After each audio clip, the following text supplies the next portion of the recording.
Hello, Chicago. Welcome, welcome, welcome. We are so thrilled that you could all join us on this gorgeous Monday morning. We're actually Monday morning here in the Windy City. I hear it started raining. It might be a little soggy by the time we leave. It might be the soggy city / Windy City. A couple fun facts related to Chicago before we get started. I just found this out on my plane ride over. I love a good fun fact when I'm in a new city. Chicago is a city of firsts, and many of them are healthcare related. Perhaps some of you know these fun facts. Chicago is home to the first blood bank in the U.S., 1937, Cook County Hospital, transforming emergency care. Also home to one of the first successful heart operations in the world in 1893. Pretty interesting. Here's a trivia question for you all. I'm curious if you may know this. What I'm about to tell you is considered one of the boldest public health interventions ever in history. In 1900, to protect the city's drinking water, engineers did this to Chicago's river. Does anybody know what engineers did to Chicago's river in 1900 to protect the city's drinking water? Please feel free to shout it out. I have lots of lights in front of me, so it's hard to see. But does anybody know what they did? Yes, they reversed it. I wish I had a prize to give you. Maybe we can get you a pen or something. Yes, they reversed it. It used to flow into Lake Michigan. Now it flows out of Lake Michigan, and it's permanent. So I thought that was pretty cool. It is a very interesting. Doctors, did you know that? I didn't know that. Okay. I only know about the St. Patrick's, the green. Yes, it turns green. That's another fun fact that could go on. We got to, they're giving me a note. We got to get going. Well, on that note, on that fun fact, on behalf of Medscape, I'd like to officially welcome you to our Medscape Live news report. Today's breaking news is all about IBS-C. My name is Taryn Winter-Brill. My friends call me TWB. I will be your host, moderator, and roving reporter for tonight's program. More about the roving reporter segment. That's going to be a lot of fun. Couple housekeeping items to get through before we dive in. Please make sure you scan that QR code. You could see it in front of you. It's also on the agenda. I like to say once you scan that code, it is all access. You are all in. You can download the slides, see the presentations. You could also ask questions to our terrific panel who we were going to meet in a moment. You can open up the camera app on your phone as well if you'd like to zoom in. I always like to do that. I would like to give a quick shout out to all of our virtual attendees who are joining us across the globe. Wherever you are, we are so thrilled to have you. We appreciate you being here. And you have the same access to the slides, to the presentations. You can also ask questions, so keep those questions coming. There will be applicable credit to receive at the conclusion of today's program, so more on that to come. What I would like to do now, though, is cue you up for another video. It's about 2 minutes. This video is terrific because it's really going to give us a roadmap into the conversation that we're all going to be delving into over the course of the next 75 minutes. And since this is a breaking news report, it's supposed to feel like a news studio with the light. Let's pretend we're in the control room. If we were in the control room, we would yell, "Roll it." Welcome to Breaking News in IBS-C, expert insights, patient voices, and challenging cases. Today, we bring you the latest information and expert perspectives to help you optimize treatment for your patients with irritable bowel syndrome with constipation, IBS-C. IBS is one of the most common disorders of gut-brain interaction experienced by individuals worldwide, and IBS-C affects roughly 10 million Americans. Despite its high prevalence, IBS-C can be challenging to diagnose, even for experienced clinicians. Symptoms are often vague and nonspecific and can overlap with several other common gastrointestinal disorders, including other forms of chronic constipation. Many patients with IBS-C suffer for years and see multiple providers before receiving a definitive diagnosis. And we'll hear from one such patient with IBS-C who will describe her diagnostic journey. There are now 4 FDA-approved drugs specifically indicated to treat IBS-C.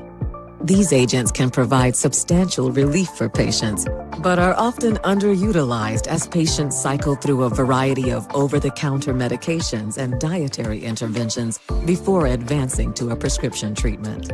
In today's symposium, our expert panel will discuss best practices and provide real-world insights into the diagnosis and management of IBS-C, including a review of the new Rome-5 diagnostic criteria. We'll hear which OTC therapies, diets, and lifestyle interventions are effective for treating IBS-C and which are more hype than reality. Stay with us as we navigate these critical topics together to enhance the management of IBS-C and find out if your practice aligns with the most up-to-date recommendations. Let's advance patient care together.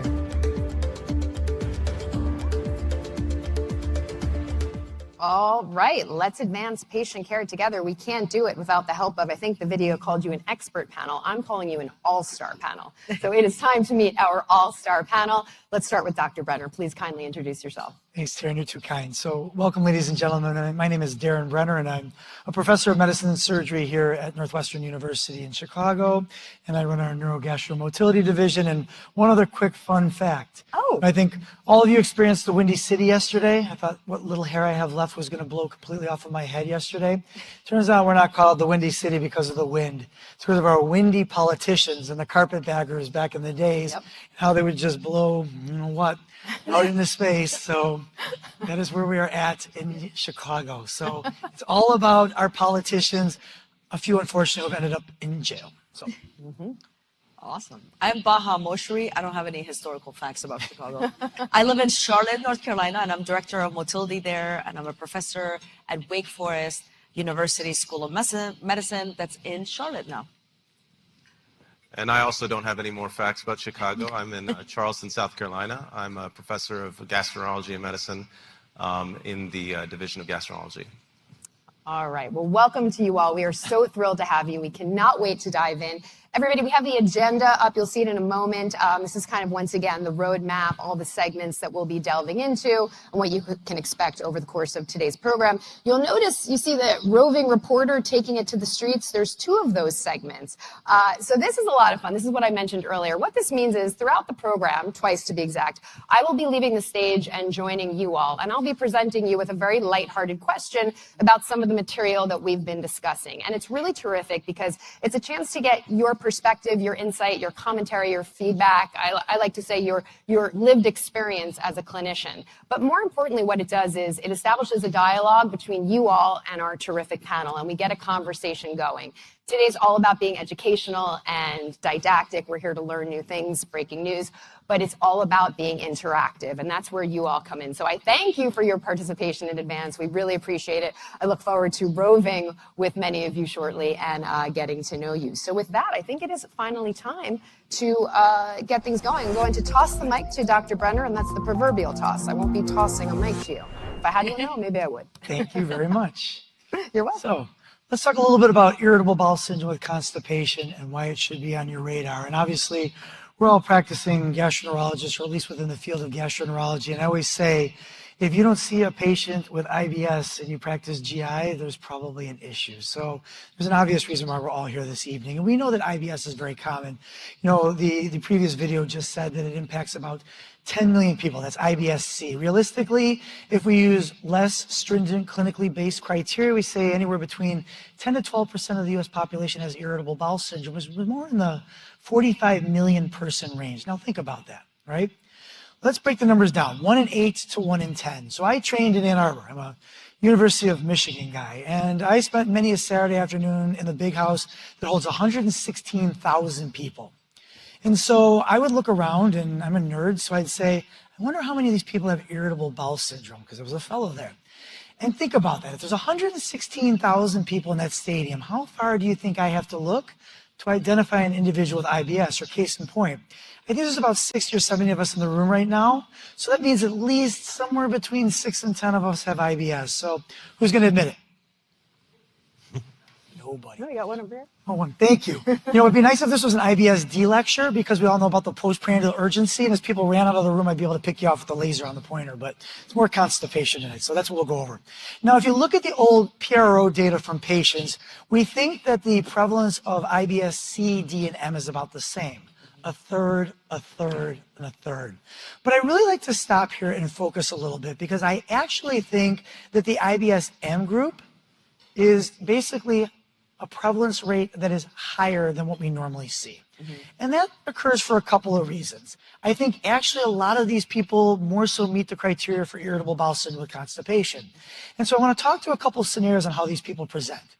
So scenario number one, they come in and they say, Darren, I don't have a bowel movement for 3, 4, 5 days.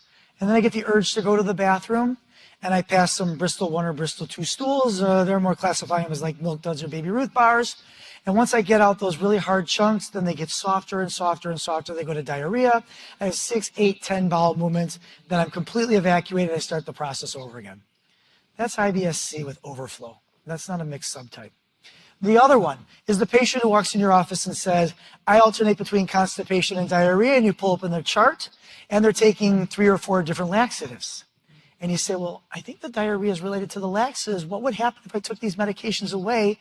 And they look at me like I'm crazy, and they say, oh, please don't, because I would never go to the bathroom again. So remember, when you're subtyping these individuals, it's based on them de novo without therapeutics on board. But when we ask patients to tell us what their subtype is, they don't realize this, and it does skew those statistics a little bit. So again, I think IBS-C is a little bit more prevalent than IBS-M. Now, what's the problem with IBS? I don't think IBS is a single entity. As a matter of fact, in my slides, I usually have a slide that says IBS is IBSSSSS. Multiple etiopathogenic mechanisms that cause the exact same symptom profile. And on this slide, we are showing you all kinds of different mechanisms that we think are in play. Now, on the IBS-D side, we've done a little bit better job identifying some of these. We really aren't there yet with IBS-C. But the point is this. If we want to do better by our patients, it's not all about treating the symptoms. We've gotten very good in 2026 at treating symptoms. Like the video said, we have 4 FDA-approved therapies. But realistically, if we want to do better and drop our numbers needed to treat, we have to identify the underlying cause of the symptoms, come up with an appropriate diagnostic test, and then treat the cause, not the symptoms themselves. And we all know that irritable bowel syndrome is a biopsychosocial disorder, right? It's not IBS equals IBS. I think I have IBS, I meet Rome 5 criteria, I have irritable bowel syndrome. As I just mentioned, there are multiple mechanisms, but then there are the biopsychosocial components, right? Anxiety, stress, overlapping disorders, acute events that occur that modulate or mediate the symptom profile that the patient experiences. So it's much more difficult to define this disorder than just using the criteria, although they are beneficial at making that initial diagnosis. And that is where we want to start. Because the reality of the situation is that it takes us way too long as practitioners to make this diagnosis of irritable bowel syndrome. The old AGA IBS in America study showed that the average individual will wait 4 to 5 years, see 4 to 5 practitioners before the diagnosis is made. More than 10% of individuals will wait more than a decade, and 3/4 of people in the United States who would meet criteria for irritable bowel syndrome remain undiagnosed, okay? Another problem we have, the vast majority of practitioners think IBS is a diagnosis of exclusion. It's about 75% of practicing gastroenterologists and about 80% of practicing primary care practitioners.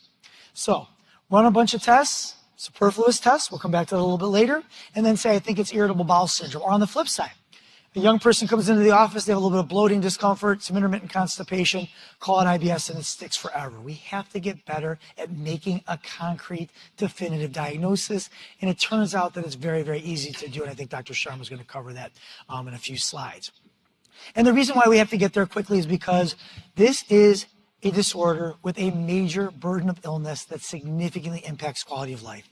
Not a day goes by in my clinical practice where somebody doesn't come in and say, I was told it was a nuisance, or it's all in my head, or just learn to live with it. But that is the impression that we give our patients, is not the impression that our patients give us. And so what I'm showing you on this slide is 2 different studies that really hit home on how patients experience and what these symptoms mean to them. So on the left is a study that came from Sarah Ballou's lab. She's the head of behavioral psychology at Harvard. She did a study where she said, I have the ability to take away your IBS symptoms for 1 month. What would you be willing to give up for that relief for 1 month? Now, about 2/3 of individuals said they give up alcohol, okay? More than half said caffeine. That would be very hard for me. 1 out of every 2.5 individuals said they would give up sex. I'm not going to touch that with a 10-foot pole. But the reality of the situation is, look at the top 2. They may be the lowest percentages, the internet and the cell phone, but that's 1 out of every 4 to 5 individuals. Now, think about the last time you looked at your cell phone or you pulled up the internet today. And then think about who gets diagnosed with this disorder, right? Young individuals, they're teens, 20s, maybe 30s. I have 2 19-year-old daughters. From the moment they wake up to the minute they go to sleep at night, they are on that thing. And I know that for a fact because I get their weekly summaries every week. Case in point, my cousin a couple of years ago, I was having dinner with my cousins. They were talking about their daughter. They're like, she's never off her phone. Let me prove it. We all know we can do this to our kids. Pulled up the phone, turned the lock on to the internet. Literally 5 seconds later, I hadn't even picked up my fork yet. Phone's on fire. Dad, why did you turn off my internet? I didn't do anything. Yeah. So this is a big deal to the people that are diagnosed with IBS, but we all know these as creature comforts. I find this amusing. Cell phone and internet. When I was their age, there was no cell phone or internet. I'm old, okay? So I could give these things up easily. But what hits home even more is what's on the right side of the slide. This comes from a study from Doug Drossman's lab more than a decade ago. Doug took about 2,000 people around the world and said, I've got the Harry Potter Elder Wand, and I'm going to wave it and say, IBS-O eliminato, and boom, your symptoms are gone for life. And Doug said, would you like that? And of course these individuals said they would like that, right? Why wouldn't you? But Doug said, okay, I want something in return. I want life. So Doug asked, would you give up a portion of your life for a cure for irritable bowel syndrome? And invariably people said yes. So he said, okay, how long? And the average person said they would give up a quarter of their life remaining, which was 15 years, for a cure for IBS on the spot. So think to yourselves what a nuisance is. A nuisance for me would be me banging my shin on the edge of this table. It would throb and hurt for a couple of minutes and it would go away. Would I give up 15 years of my life? Absolutely not. So we have to make that diagnosis quickly because we understand the burden of illness, because the patients are telling us what it is, and we got to get to better treatments for those individuals. So now we're going to hear a little bit from a patient.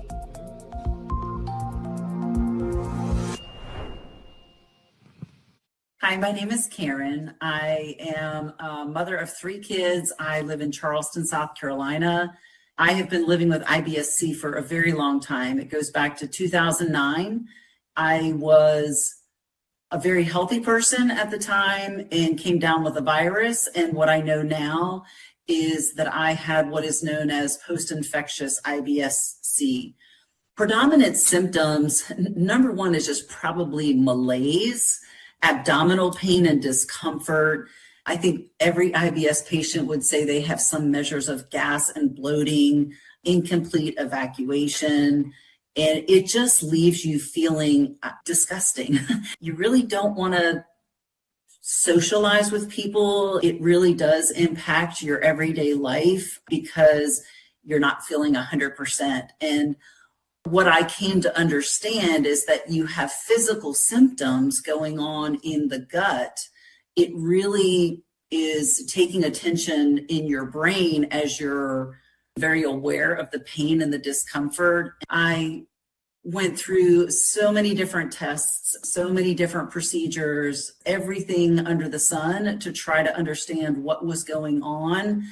And after dozens and dozens of doctor's appointments, I still was left without a diagnosis.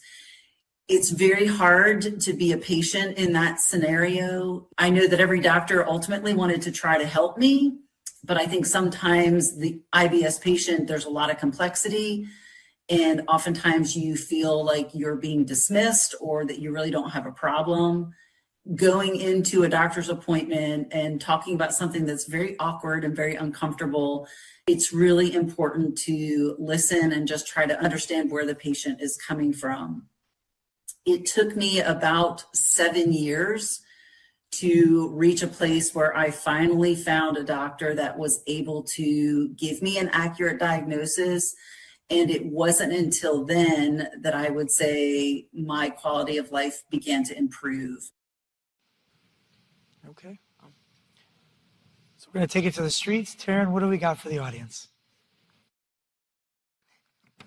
I think my mic, oh, here we are. Thank you. Well, I first just want to say thank you to for our patient testimonial. I find it so brave and it's heartfelt. So it's so nice to have somebody really volunteer and share their personal experience. It is time to take it to the streets. Here's our roving reporter segment. We're taking it to the streets of the Marriott Marquis here in downtown Chicago. All right, here's our first question. What questions do you ask your patients with constipation? What questions do you ask your patients with constipation? We'd love to hear from a few of you. I see a hand right over here. Can you stand up for me? Get your name. Thank you so much. Hi, what's your name? My name is Sahla Haman. So nice to meet you. I'm Taryn. So what do you think? What are your thoughts to this question? So I think the main questions we ask from patients who come with constipation is, of course, the bowel frequency, how many times they're going to the bathroom, and then also the consistency of the bowel from the Bristol stool scale, what it looks like. And those are the two main. And of course, then abdominal pain or any nausea or bloating and all those symptoms. Principal, thank you for volunteering. Thank you for starting things off. We appreciate it. Who else would like to volunteer? I thought I saw some hands over here. I think I see a hand. Is that a hand? Is that a pinky or a hand? I'll take a pinky. Hi, sir. Can you stand up for me? I'm Taryn. It's lovely to meet you. What's your name? Guilherme from São Paulo, Brazil. Yo hablo español. I don't speak Portuguese, but very similar. Well, I'm going to ask the question in English once again. What questions do you ask your patients with constipation? Maybe you could add on to what our first volunteer had to say. I think she said the most common questions, but we also ask what triggers their pain and their symptoms, if there is any specific food, any behavior when they are nervous, they have problems in their jobs or in their homes, and if they do physical activity or not, how much water they drink, what they eat. These are the main questions also. Triggers, lifestyle choices. Thank you so much. We appreciate it. Was there anyone else in this area that wanted to participate? All right, we do have another segment coming up, so I'll look for you then. Doctors, I would love to hear your thoughts about our audience impact, their perspective. It's nice to hear clinicians' real life experience, what they're experiencing in the doctor's office. So what do you all think?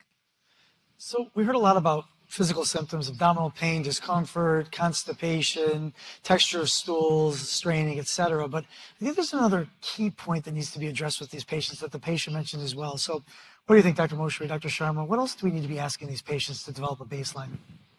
I mean, I think it was the fact that this patient has other, other issues that are affecting their quality of life, right? So they kind of alluded to the gut-brain interaction issue. They were fatigued, social interactions, right? It's really limiting other aspects of their life. And I think that's something that's really important to address.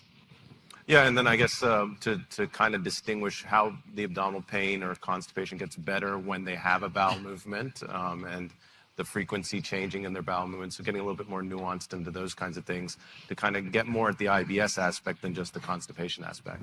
I think, it's important to quantify, right? When you get that first baseline, you're meeting that patient for the first time, get some sort of quantification of the pain, the frequency, like you said, the Bristol stool scale, and also quality of life. Because I'll be honest, a lot of times when my patients, send messages on my chart, it's not about whether or not they've gone 3 times a week to the bathroom or if the pain's reduced from a 5 to a 4. It's they got an event or they want to travel or they feel like their spouse is uncomfortable because they just can't go out and have that social life anymore. And so I do try to get a baseline from all of my patients in terms of how it affects them, not only socially, but also from a work perspective, right? If they've got jobs, can they work? Is there absenteeism, presenteeism? Because we need to focus on that as well. Great.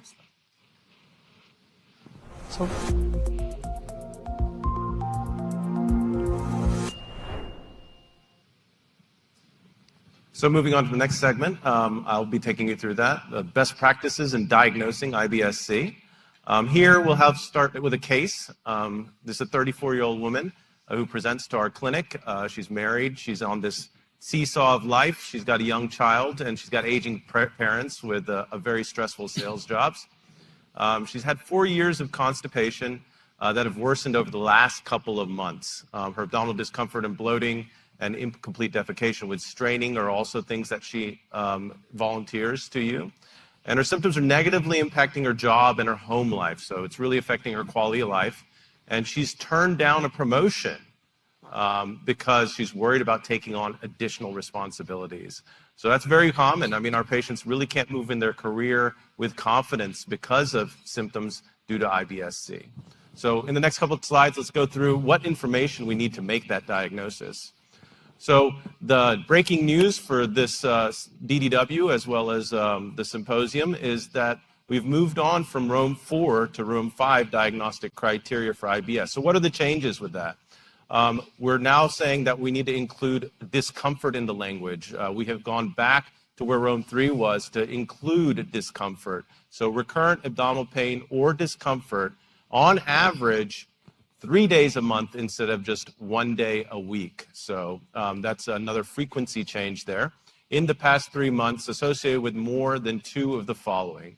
So related to having bowel movements and defecation, associated with a change in the frequency of stool, and associated with a change in the form of stool. So any of these, 2 of these 3 need to be met.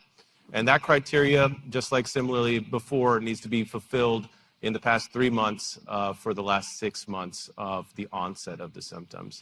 So I think this is going to moving towards that positive diagnosis. It becomes more inclusive. That last iteration probably made us less inclusive. So now we're including more patients into this diagnosis that may have been excluded with the previous iteration of Room 4. Moving on to alarm features. What should we worry about with our patients that have these symptoms? So fever, acute or rapidly progressing symptoms with any condition are common. Family history, obviously, of colon cancer, IBD, or celiac. New symptoms and age over 45. Unfortunately, that's a little typo instead of 50 for our screening of colon cancer. And then unintended weight loss. So not GLP-1 induced weight loss like we're seeing all over the place, but unintended weight loss. And how much weight loss? So it's important to quantify that because a little bit of weight loss can be intended and normal in the course of disease. But greater than 10% weight loss over 3 months is what's been shown in studies to be significant as a red flag factor as an alarm feature. And then blood in the stool unrelated to hemorrhoids, anal fissures, which a digital rectal exam is needed, which we need to kind of incorporate in our clinic in some of the concerning patients. And then iron deficiency anemia as well as an alarm feature in that whole process. And then symptoms that wake patients up at night. So really disturbing alarm feature there if somebody's waking up at night for their constipation and their pain to address. So like we saw in the introductory video, there's a lot of overlap of IBS-C with other disorders of gut-brain interaction. And particularly with IBS-C, as you can see on the slide, a third of patients have 3 conditions: IBS-C, functional dyspepsia, and GERD. And we know that the patients that have all these overlapping symptoms have the most abdominal pain, have the most abdominal discomfort, bloating, and constipation. And the severity of that is also the most severe. Patients have more productivity losses when they have overlapping conditions. And that data isn't shown on the slide, but it's true, and that's why patients will turn down promotions like our case. As we move through thinking about making a diagnosis for IBS, it's important, like Dr. Brenner mentioned, to take a very careful history, not just of the symptoms, but how it impacts their quality of life. Perform a physical exam that's very thorough, including a digital rectal exam, and then applying the symptom-based criteria, just like the new updated Rome 5, to include that in the diagnosis. So that's important for making that diagnosis and then assessing the alarm features that we mentioned on that slide. I like how the alarm features followed making the symptom-based diagnosis, because it reminds me that I need to continually look for these alarm features in my patients as they follow up with me. And then if we do find them, do the further testing that's needed. And then classify these appropriate treatments based on the subtypes of their symptoms, whether it's functional constipation or IBS. So here, not all patients require testing is important to take home from this. No role for colonoscopy in all patients. Obviously, if they're age appropriate and need colon cancer screening, it's important to screen them. No role for stool studies in patients with chronic symptoms. Yet there's no good biomarker. And I think this gets back to what Dr. Brenner was mentioning, is we have all these different syndromes potentially and pathophysiologies, and we're working towards identifying these patients a little bit better. And for patients with a positive IBS-C diagnosis, guidelines recommend going straight to treatment. So not wasting time with visits with additional testing. If treatment fails, then we need to assess the pelvic floor. That's the big elephant in the room here. So pelvic floor is what we're talking about is dyssynergic defecation, and dyssynergia is basically a two-component problem, rectum and anal incoordination.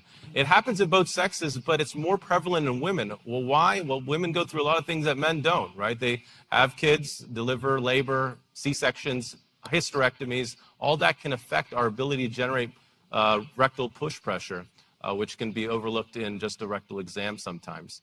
And then this can be seen, pelvic floor dysfunction can be seen in all types of IBS. A balloon expulsion test, if you have this set up in your office, can be performed. And then some, but not all patients need to go for anorectal manometry for further evaluation and a diagnosis of pelvic floor dysfunction. And then with treatment, we need to refer to our pelvic floor colleagues as well as biofeedback therapy if you can get it and it's available to you to help correct this underlying dysfunction. Oh, actually, I don't. All right, so now we're going to move on. Thank you, Amal. That was a really nice overview of what diagnostics we need for these patients. And you heard from the patient cases that these patients can be complex, right? They don't just have one symptom. It's multiple symptoms, other social issues that can be happening. So we're going to talk about, how do we advance treatment options? And so we start off with the easier approaches and probably the more initial treatments that many of us can offer. So, obviously encouraging hydration. During the summer months, a lot of people get dehydrated. And so you want to encourage that they drink enough water, encourage physical activity. Just a simple recommendation of walking about 20 minutes can be helpful in patients. And as people get older, obviously the pelvic floor gets weak just naturally from not being as active. So I think being active is a good lesson to tell some of these patients to do. Limit use of medications that can affect and cause constipation, right? So something simple like, for example, diphenhydramine. A lot of patients take antihistamines during the spring or fall, and these medications can constipate, right? They may not know that non-steroidal medicines, NSAIDs, they're very easy culprits. Obviously, opiates, things like that can cause constipation. Diet and fiber. There was a really nice session at the AGA on dietary treatments by Beth Dofer, and she talked about how only 1% of the American diet is made out of fruit. That's sugar, so it's only 1% of our sugar content. Everything else comes from processed foods. So fruits have a high source of fiber, right?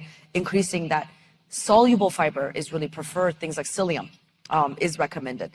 And individualizing use of over-the-counter medications. Maybe not every patient would want to eat fruit, for example, if they're diabetic and things like that, then you may want to just add the non-sugar fiber supplements, things like that. So it really has to do with what the patient's facing. Now, we've come up with this algorithm here that, we've listed a lot of the treatments that we have, including dietary treatments, over-the-counter therapies, FDA-approved prescription medications, which we'll talk about, the secretagogues, retainagogues, and then brain-gut behavioral therapies such as neuromodulators and even use of apps. And this goes through the AGA clinical practice guidelines. We also have the ACG clinical practice guidelines. They're a little bit different. The ACG clinical practice guidelines, I would say, really looks at the global symptoms that these patients have. So the bloating, the constipation, the abdominal pain, whereas the AGA clinical practice guidelines really looks at that clinically meaningful improvement by about 10%. So there's a little bit of a differences. In general, I would say probiotics, we do not recommend. So there's things we don't recommend. SSRIs, we do not recommend. And otherwise, we start with these lifestyle modifications, and then we go to over-the-counter agents, and then the prescriptions. So physical activity, right? What data do we have? The Red Journal actually published this last year. And the study population was from the NONS database, and it's from 2007 to 2010. 9,000 or over 9,000 adults actually answered this questionnaire. And the exposure was basically the amount of exercise. So are they inactive? Are they insufficiently active, sufficiently active, etc. And what they found was that just engaging in regular exercise activity for 20 to 30 minutes a session, right? Whatever the exercise was. We'll talk about yoga. But that's, effective exercise for patients that have irritable bowel syndrome. Just over 5 days a week can reduce the likelihood of constipation. So again, that's just a very easy intervention that you can tell patients if they're not exercising. So now we'll go to Glinda again, right? 34-year-old woman. She's in the GI office. She has IBS-C. Based on her history, we made a positive diagnosis of this. We limited the tests for this patient. And she tried fiber, so she already tried soluble fiber. And she says she went up to 30 grams a day, which is our recommendation. And she even did a modified low FODMAP diet, which is the standard of care. And it's effective. And she exercised, did yoga, and everything. Peg and peppermint oil were added as a subsequent visit. And then she said her bowel frequency did improve. But she's just having a lot of discomfort, right? Amal told us discomfort is one of the diagnostic criteria for Rome-5 now. And she has bloating. So what do we give her next, right? Peppermint oil helps bloating. PEG helps the stool consistency, right? So now we go into what is the quality of the evidence. And this is based on meta-analysis that have looked at this. So PEG, for IBS-C is low quality of evidence. And that's because it does improve spontaneous bowel movements, but it doesn't actually improve abdominal pain. And it can cause bloating, right? Prebiotics and synbiotics. A lot of our patients take inulin or fiber, may take yogurt, right? They eat yogurt thinking this is going to help their constipation. The data here is very low. So there's very few studies on prebiotics and synbiotics. Probiotics, again, we discussed, it's a low quality of evidence, and there's really conflicting, controversial data because it depends on the type of bacteria, the amount of species, all very heterogeneous and different. Antispasmodics was also very low quality of evidence.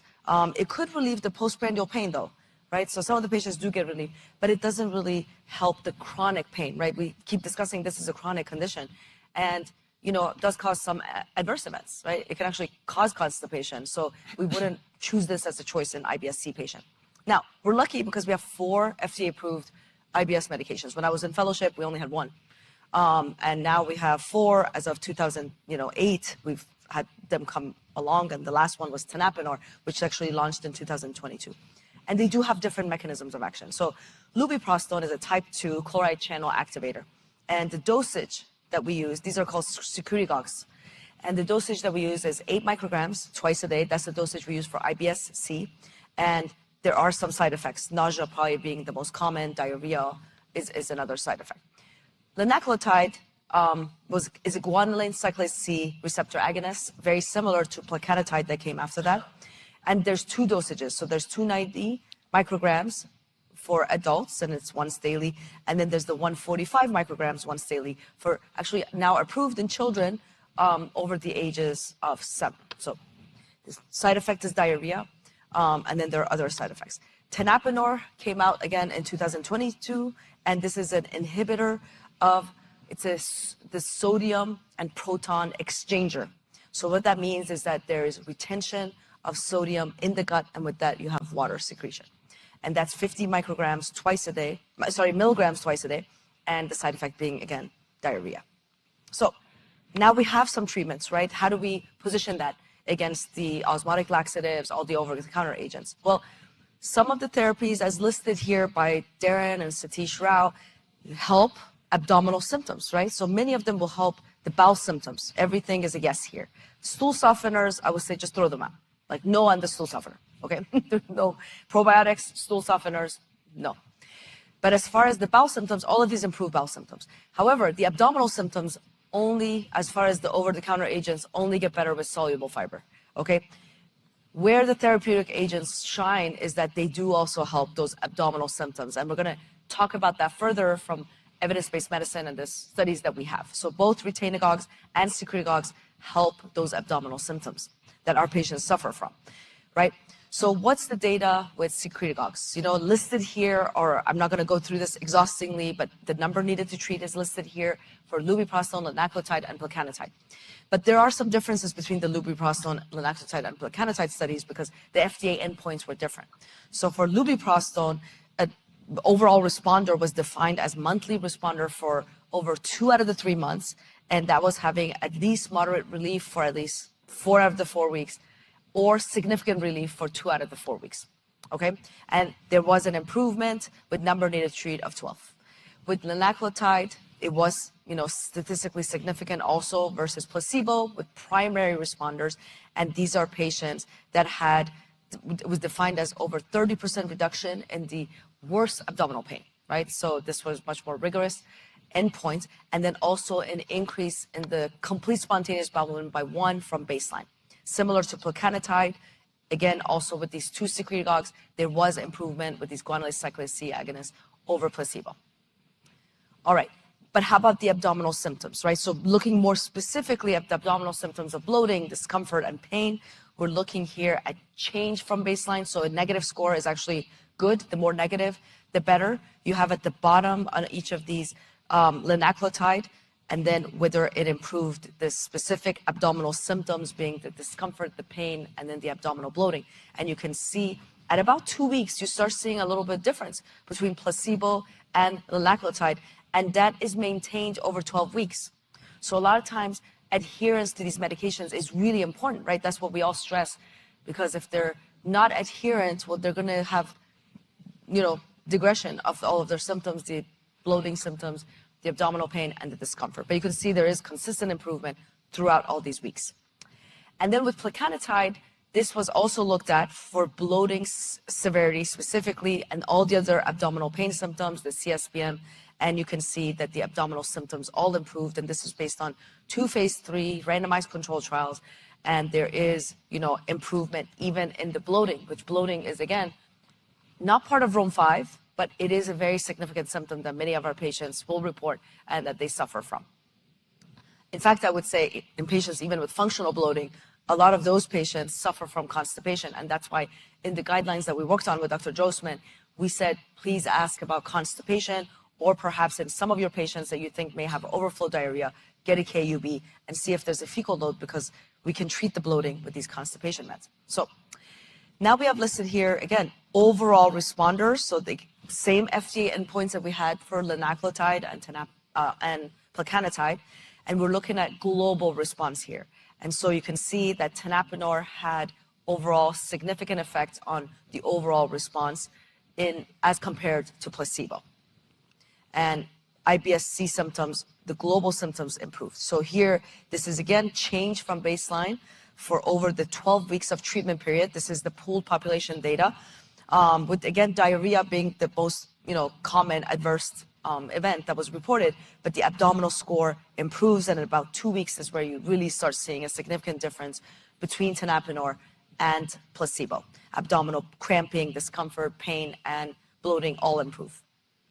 All right, and then this is important. This study really is a post hoc analysis, and a composite responder rates that were looked at in patients with or without prior IBS-C medication. So they're looking at de novo or after secretagogue failures, right? This is a question that comes up a lot. You know, if the patient has experience on secretagogues, should I put them on tenapanor? Well, there are different mechanisms of action for sure, but patients who had an experience on secretagogues still had significant improvement over placebo when they took tenapanor. And then patients that are naive and never took secretagogues also have improvement over placebo. So there is this clinical meaningful response in patients' symptoms on tenapanor as well.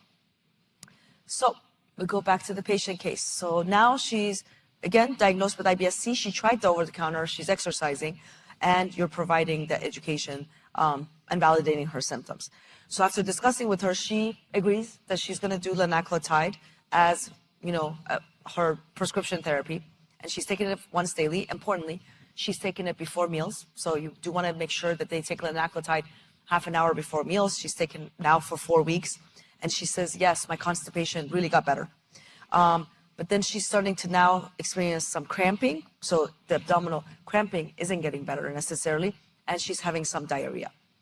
So obviously she took it for 4 weeks. Now she stopped the drug, right? If something causes you more abdominal pain and you already have IBS-C, you're not going to continue to take the drug. So tenapanor 50 milligrams twice daily is now initiated. At 4 months, she has 90% improvement on symptoms, including her abdominal pain symptoms. All right? So now we go to question for the panel. I'm going to ask Amal and Darren, well, when do you guys now start neuromodulators? So let's say in this case, for example, or psychological therapy. So let's say in this case, the patient takes tenapanor and she is better, but not like, you know, I realize that there's no cure, but she's not 50% better, you know? I think it's an important point, and I always like to say that, you know, I get the advantage of living in an ivory tower, and I've got 6 phenomenal brain gut behavioral therapists within my division. So I always try to go drug-free before I go with either more central neuromodulators. I use the peripheral neuromodulators first line, like you just described, but the centrals get held at bay. This is really for my patients that have overlapping disorders, like Dr. Sharma mentioned. The patient who walks in with functional heartburn and dyspepsia and irritable bowel syndrome, but potentially other disorders, overlapping anxiety, depression. Then I always tell my patients these neuromodulators are like a GI shield.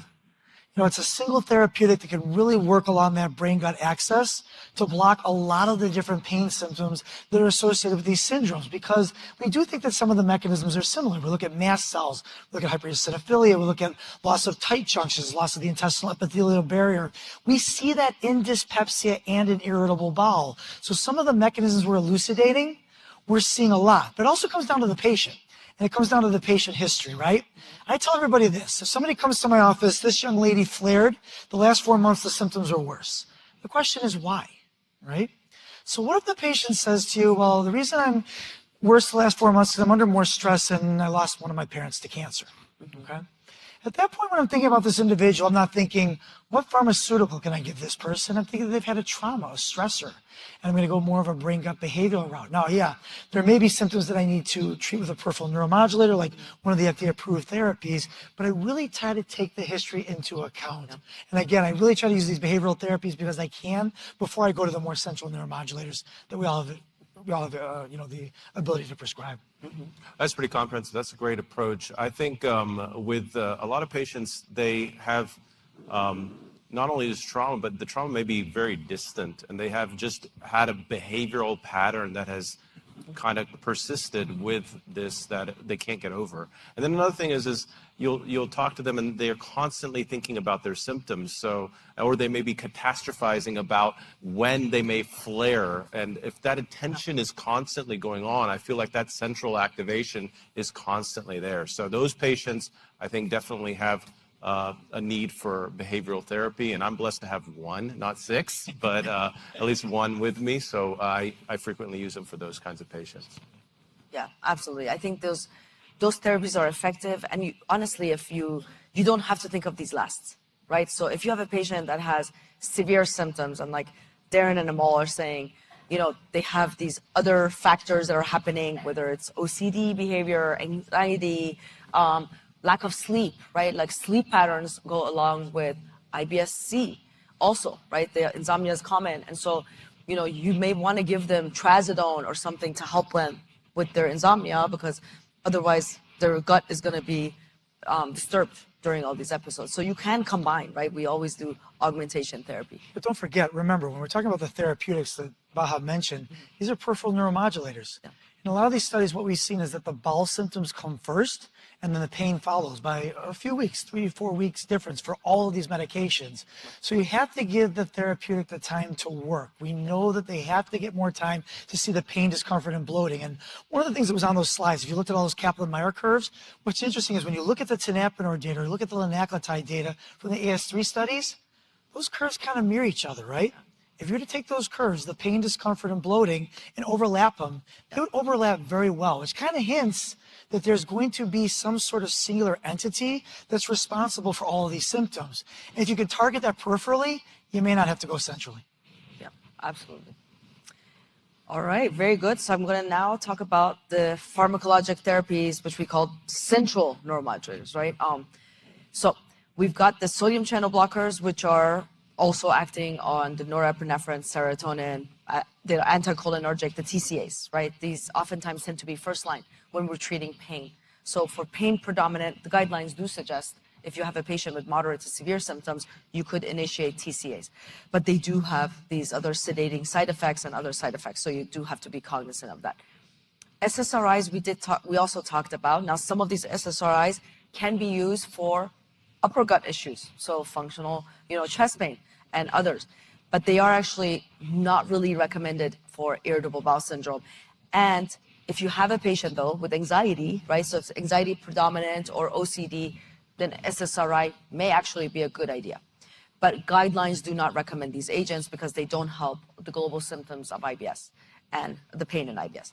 SNRIs, there's not a lot of studies on SNRIs, but duloxetine, venlafaxine, duloxetine actually was studied in bloating. So there was a retrospective study that we talked about yesterday specifically in bloating, and that retrospective study from Harvard showed that out of all the different agents that we have as central neuromodulators, that was actually the most helpful. But we have all these other agents. And so when pain is predominant in a patient with irritable bowel syndrome, that's an agent that you could also initiate if patient has side effects to TCAs, for example. But even without, right? So if you think that this is a patient that may benefit more from the anxiety, they have depression, combined, SNRIs are a really good choice. And then we have the noradrenaline and specific serotonergic antidepressants. And these are mirtazapine, which is actually one of my favorites. I treat a lot of functional dyspepsia and gastroparesis where there's a significant nausea as a symptom or weight loss. And mirtazapine can be really effective, I think, for those patients. We mentioned trazodone. Trazodone may be effective for patients that have, insomnia, stress, they're not able to sleep. So I think those other symptoms, disturbed sleep, can be very helpful, and others. So I think, again, you have these drugs, they're combined with prescription meds oftentimes, with many of our patients that really have those severe symptoms that you're not able to target. And then, I guess I can ask the panel again, how long do you guys give them? Because I think a question that often comes is like, okay, well, how long do you wait? I mean, when do you start tapering them off, right? It's a good question. I mean, so I tell everybody usually 4 to 6 weeks, and I titrate. I start low. And to your point, the reason we don't recommend the SSRIs for IBS, the data is very poor, is because realistically, to improve pain and abdominal visceral sensory symptoms, you have to have both norepinephrine and serotonin. And so the tetravalent tricyclics like the mirtazapine, the SNRIs, the TCAs, they can do that. So I start low and I go slow. And I will use, for example, we take the TCAs, I'll start with 10 milligrams. Yeah. I'll use it for 2 weeks and I'll say, if you're doing better, we'll keep it there. If you're not, we'll increase it. I don't tell them that I don't expect the 10 milligrams not to work because then it doesn't work. I just tell them we can increase it. And I'll go about as high as, 50, in some rare cases, 100 milligrams.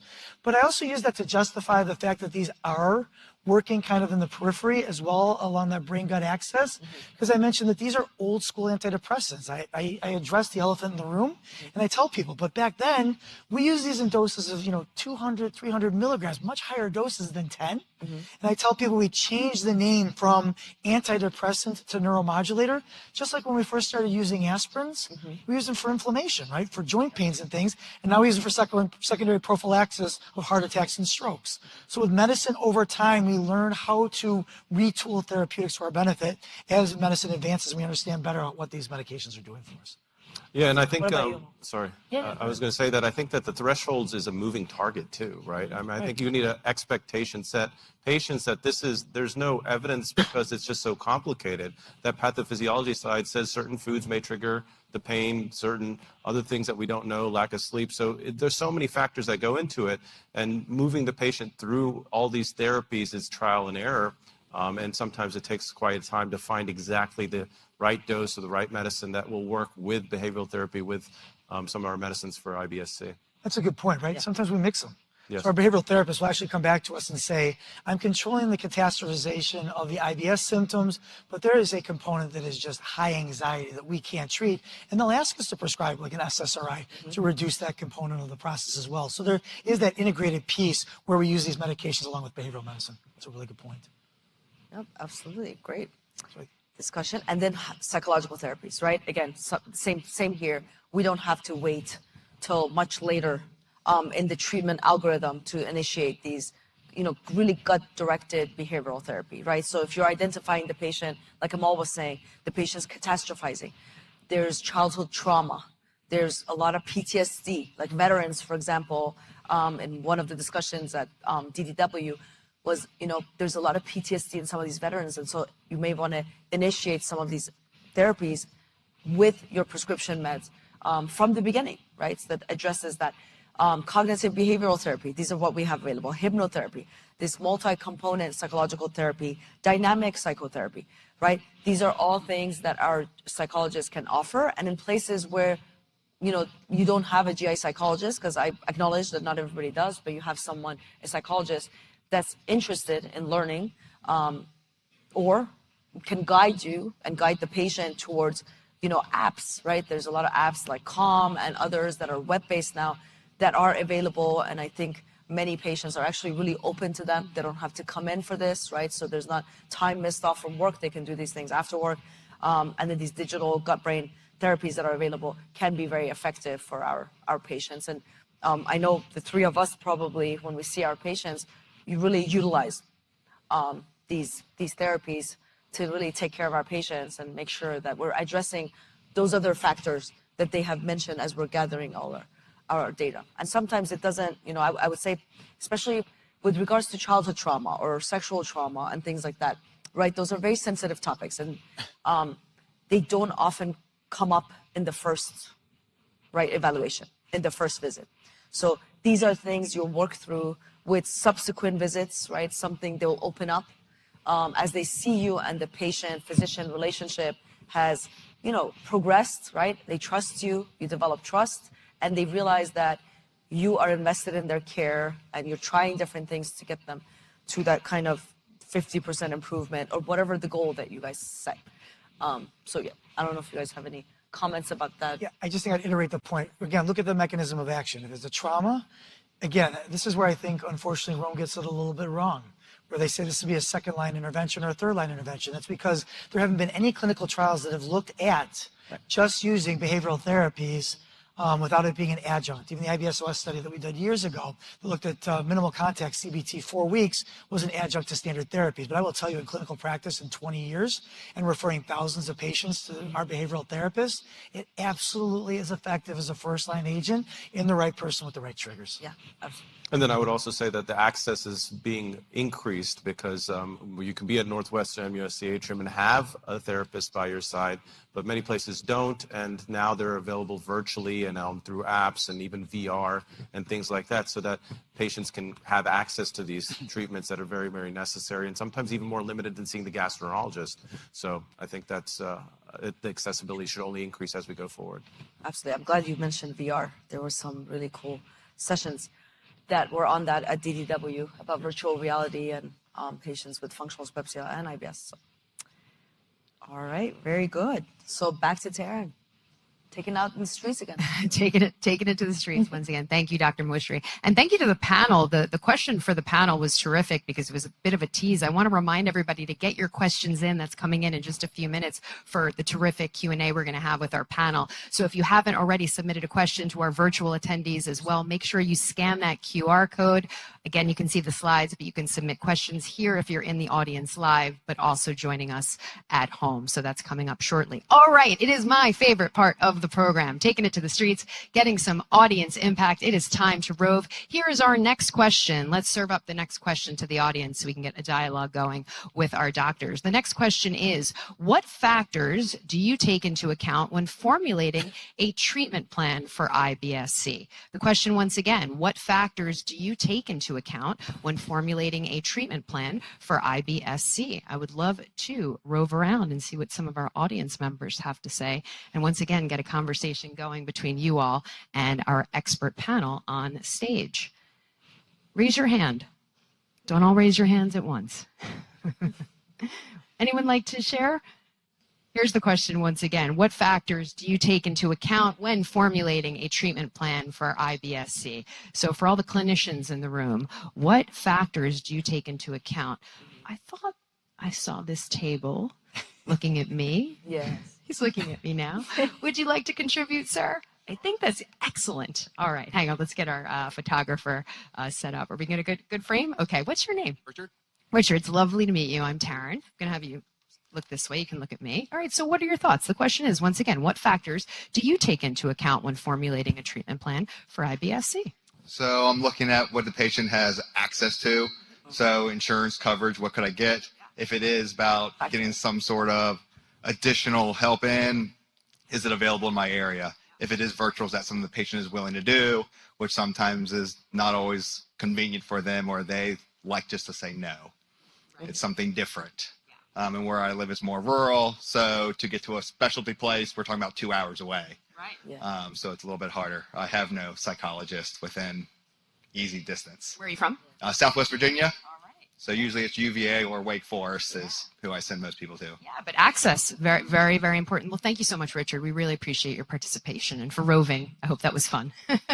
Doctors, what do you think of Richard's answer? I actually think it's a really good answer. Yeah. I mean, I always talk about the 4 C's. The first 2 are, unfortunately, in 2026, still the most important, which is cost and coverage, right? If the patient can't afford it, especially, if gas is $7.50 a gallon, it can be hard to be able to pay for these medications. So if they can't afford them, they're not going to get them. Yeah. If there's no coverage from insurance, it's not going to happen. And then there's comfort. Your comfort with prescribing these medications, the patient's comfort with taking them. You have to talk about the efficacy, safety, tolerability aspects of the medication, and then compliance, right? If you've got a once a day versus a 5-time-a-day therapeutic, there may be some client compliance issues. Then there's the SDM, the shared decision making. You shouldn't be making this decision on your own anymore. No. We have to have appropriate conversations with our patients about what's available. They want a seat at the table. They want to be involved in this process, and they need to be part of the process when they say, I want to take this for this reason. And in many cases, if it's no better than the other therapeutics, we have to be comfortable giving it to them if we can, under the auspices of what we're allowed to do, from a pharma standpoint. So I really agree. That's awesome. Yeah. No. Yeah, I think the diarrhea, when you talk about patients' diarrhea, I sometimes say that in the clinical trials, they have a couple loose bowel movements that's marked as diarrhea, so it may be overstated, and that might be a relief to you. So emphasizing that, there may be a tolerability aspect that's overstated in the adverse events. Yeah, I think that's a great point. So, we're going to finish up our discussions today a little bit with how we individualize treatment for IBS-C. And I think this is really important because at the end of the day, we can talk prescription medications, we can make diagnoses, we can address trauma, which can be very difficult to do, especially at the first visit. But if we don't establish a good relationship with our patient, all bets are off. And we know that. And this is especially true in patients with disorders of gut-brain interaction. Most of these patients have some sort of other overlapping somatic comorbidity, anxiety, depression, at least at the academic level. So we have to be able to address these. We know that patients come in nervous. In my clinical practice, I'm getting 10th, 11th opinions. These people are frustrated. They've been through tests. They spent thousands of dollars. They've gone through numerous therapeutics and they're not doing better. And they just want to be heard. I get my chart messages all the time where my patients say, it's a laundry list. I mean, it is this long and it's 4 parts, but at the end of part 4, it says, thanks for listening. Okay, they don't know if I read it, and I do read these, but all they wanted to do was get it off their chest and realize that somebody can relate to that and can empathize with them and is going to be there for them. There's a major portion of what we do in the world of DGBIs.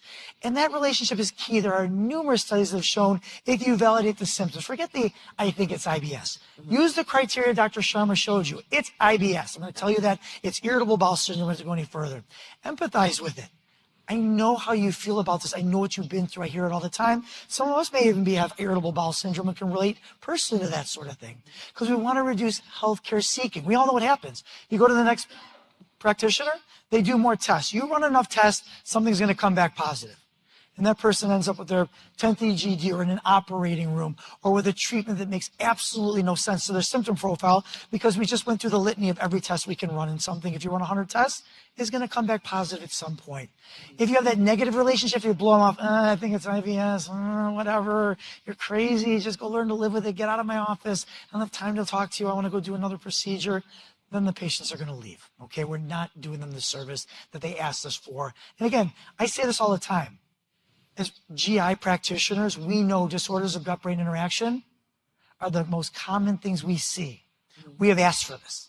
Patients didn't ask for their symptoms or their profiles or the reductions in their quality of life, but going into GI and picking the specialty, we asked to have to do this, and we have to have the commitment to our patients to get them better. And again, sometimes that's just listening to them and talking to them. So at the end of the day, you also have some other responsibilities. You have to set realistic goals. My patients come in, they say, Dr. Brenner, I waited 6 months to see you. I am so thrilled to be here. You're going to cure me. And I'm shaking their hand. I look at them and go, nope. I have no cure for these disorders, but I will do everything in my power to reduce your symptom illness and your burden and improve your quality of life. Be realistic up front because if you're not, you set expectations that are impossible for this patient population, okay? Explore barriers. We talked about therapeutics. If you can't get them, think about another option. Where else can you get them? What else is available? What else can we do for these patients? Is there something going on in another domain? Is there overlapping OB-GYN issues that we need to get our gynecologist involved with? Maybe there's overlapping endometriosis, chronic pelvic congestion syndrome, etc. Don't think about these disorders in just a singular vacuum. There can be overlapping syndromes that need to be treated and addressed as well. Encourage the questions. If we really know what we're doing, we should allow the patients to ask the questions. I say anything else, anything else, anything else. The patients are nervous. If they're alone, sometimes they hear nothing. All they want to hear is, I don't have cancer. They'll ask, can I tape the visit? 100%. Bring out your phone, hit record. I want you to hear what you need to hear, and I want to answer what you need to know about to make you comfortable. We've all seen this. If you do a good job, you may prescribe nothing after that initial visit, and the patient will say to you, I already feel better because I have hope and because you're listening to me and you validated that this is real. That's all you need to do to get a lot of these patients better. And like I said earlier, involve the patient in the decision-making process. The days are gone of paternalistic medicine. It's not script, come back in 3 months, script, come back in 3 months, and running this cycle. That's when patients leave. They want a seat at the table, like I said before, in their own personal care. And then you have to use their frame of reference. If you go in and you say, this is a disorder of brain-gut interaction, which has visceral hypersensitivity and a lack of intestinal epithelial barrier, which is leading to abnormalities along the cophus centroics, blah, blah, blah, blah, blah, you've lost them. You have issues in your gut, and your gut's not happy, and it sends a signal to your brain, and your brain gets the signal and says, I understand what you're saying, and it sends a signal back down to the gut that says you're in pain. And maybe sometimes that signal is hyper-exaggerated. What is causing pain in you doesn't cause pain in the person next to you. But guess what? It causes pain in you, and we have to figure out why and how to treat it. Put it in very simplistic terms that the individuals can understand, and that's going to get you much further than before. At the end of the day, we know there have been multiple trials. Interdisciplinary, multi-specialty care is really important. And we talk all about us as practitioners in GI, we talk about our behavioral therapists, we talk about our dietitians, but who are we kidding? Who is the first line? Our nurses. They take the calls, they facilitate. They have to be trained to be kind and compassionate too. They have to have an idea of what we're looking for and how to address the patient's symptoms. And if they can't, then get the right message to us so we can take over from there. But every part of our practice is a member of this team that integrates and interacts with that patient, and that's only going to make things beneficial. And this is just one of many studies that has shown, if you look from a global symptom improvement standpoint, or you look from a validated scale standpoint, the IBS-SSS, 50-point reductions are clinically meaningful and significant.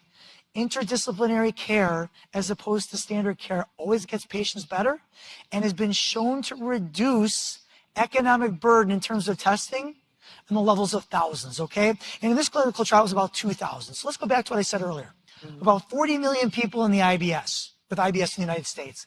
If we do this 40 million times 2,000, how much money is that to spend elsewhere on other disorders where we need to do more aggressive testing to get these people better, or potentially treatments, cancer treatments that will cure people? That's where this money is better spent. So at the end of the day, what can all of us tell you about irritable bowel syndrome? Well, we know it's a disorder of gut-brain interaction with a complex biopsychosocial process. I love IBS. You will never see us write an algorithm in an IBS guideline, because you can't. IBS is an N of 1 disorder, okay? Everybody that walks in the door is walking in with a different type of IBS, and that's what makes it so exciting, because you have to tease through that and figure out what is causing the problem and how you're going to treat it. Okay?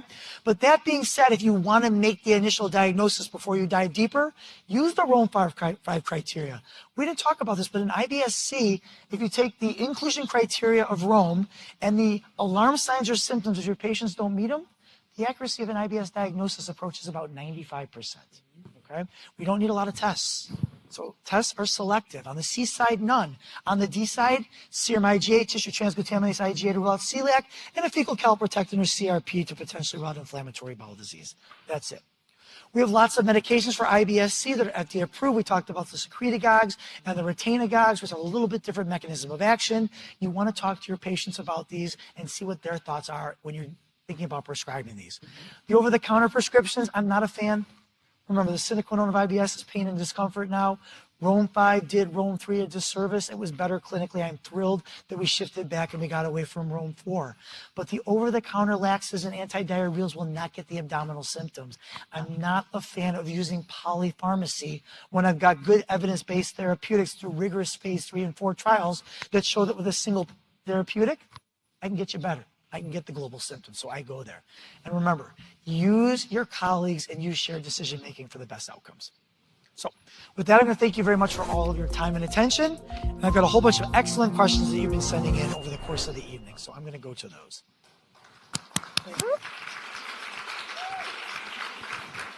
So one of the questions I was asked, or we were asked, was, are there specific emerging biomarkers like fecal volatile organic compounds, or VOCs, or specific bile acid profiles that you believe are close to bringing practice ready to help phenotype IBS-C?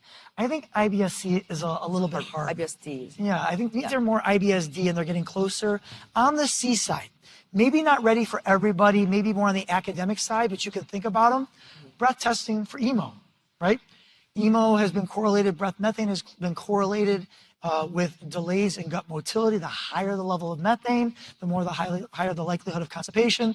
And Mark Pimentel and I just put out a paper, I don't remember if you were on that as well, looking at the correlation between those methane levels and IBS-C. And so we can use those.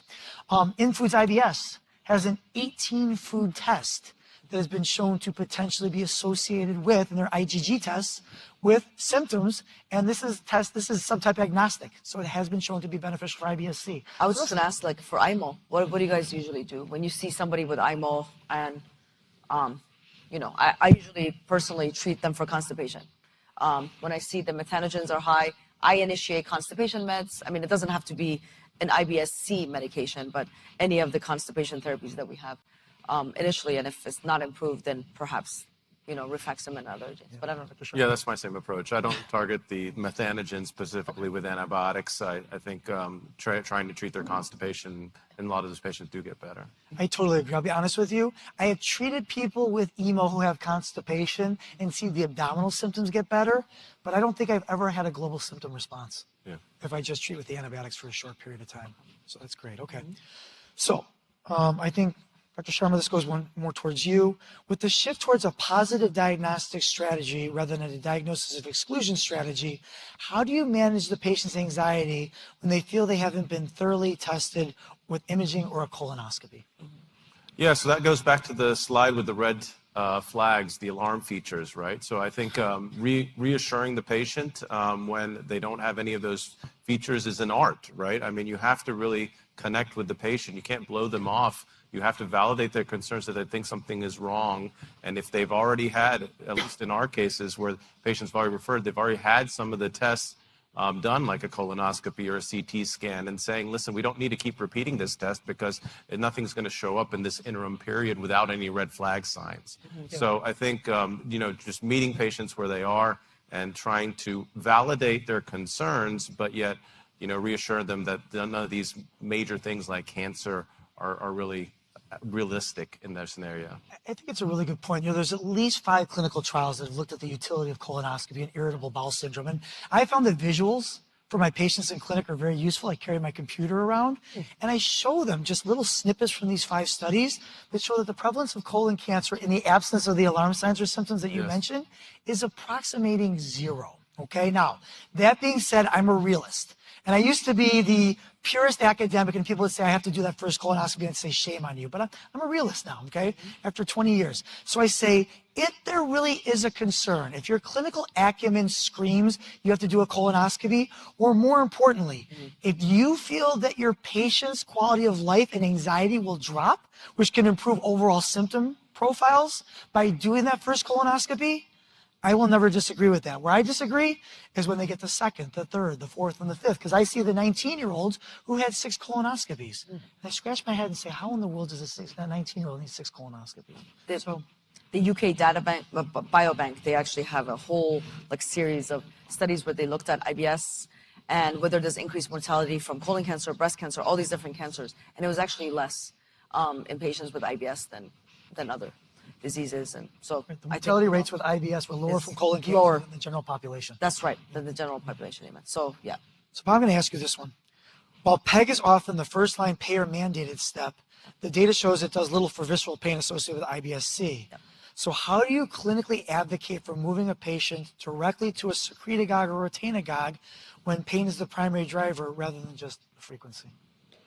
Yeah, I mean, I think you're right that the third-party payers, they will have you give PEG first, right? And if patients have failed it, then you can advance because there's no mechanism of action, right? But the others, the agents that we talked about, there is a mechanism and there is improvement in the abdominal symptoms. So I think, you do have to, I guess if the third-party payer is asking you to do that, we oftentimes will order it and, the patients will have either side effects of bloating or not, and it just isn't effective in terms of frequency or is effective in frequency of bowel movements, but their abdominal pain symptoms and the global symptoms don't improve.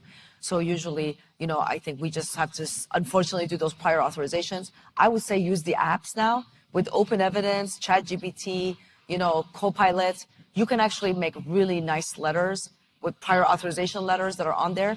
The ACG also has on their task force a bunch of populated letters that I worked on them with.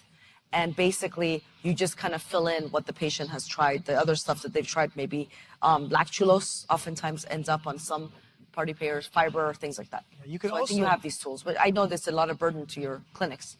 Or give them the free samples. I see insurance companies cave. I gave my patient 30 days of free samples. They're doing perfectly. Their quality of life is X percentage better. I don't want to take them off this medication. It doesn't work all the time, but I've seen it work. One last question I think is important. I want all of us to answer because this comes up all the time. I was hoping that Rome 5 would change it, but it did not. How do you differentiate between IBS-C and CIC? And I'll start. And my answer is very simple. I don't. I differentiate between constipation with and without pain. If there's no pain, I start with over-the-counters. If there is pain, I start with a prescription medication that will treat the pain component based on the severity of the pain. Mild pain, maybe the over-the-counters, moderate, severe. I go with the more prescription medications that have the data. The reality of the situation is this. If you read Rome 4 throughout, Rome 4 conceded that patients with constipation could have pain. So it makes it very confusing, right? What do you do with that when you're thinking about a patient? And the other thing is, if you look at lots of clinical trials from around the world, 40 to 75% of all patients that have been defined as having chronic idiopathic constipation or functional constipation also have pain, discomfort, and bloating. This is overlap, and you should treat it as such. So I think how you decide to treat these patients is not whether it's IBS-C or CIC, it is what is the severity of the abdominal symptoms they're experiencing. 100%. Even the dosages of the medications, right? We know for lubiprostone, it's 8 and 24 is for the CIC.